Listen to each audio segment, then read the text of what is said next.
All right, welcome back to our customer journey assessment question overview.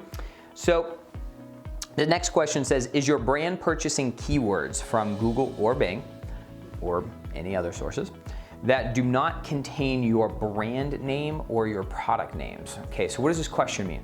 This is basically about exposure. Who are you going after? Right? So there's many brands that we work with, especially in the e-commerce space, or even some agencies that claim that they're doing a wonderful job, and all they're doing is buying brand terms or names of their products or names of services. So if I'm buying your brand name, which you should do, but if that's the only result that I'm getting, what you have to realize is all you're doing is capitalizing on the brand demand that you already have. So it's like the relationships that you already have, you're just going into that relationship and taking deposits out of the relationship that you currently have.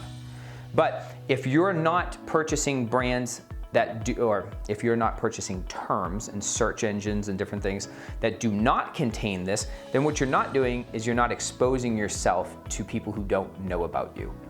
And most of the time, you're gonna find paid search agencies in particular, they're probably gonna steer you away from doing that sort of activity because especially in the e-commerce world, it doesn't create a sale right away, right? So it's like, oh my gosh, we're just wasting this money on non-branded terms.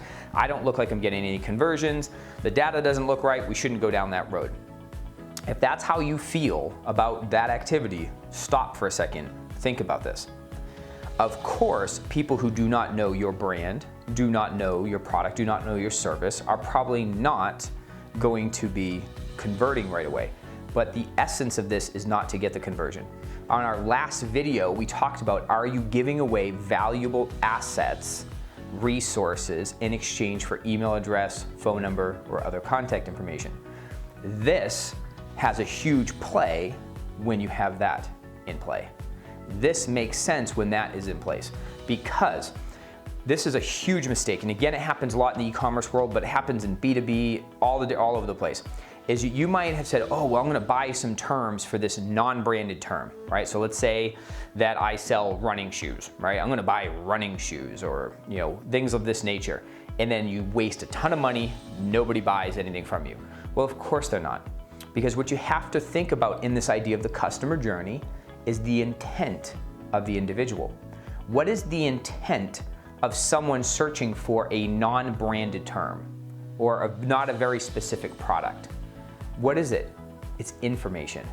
They're not looking to buy now. They're not ready to buy. When they're ready to buy, they search brand name, they search the product, they search the service, they know what they want already.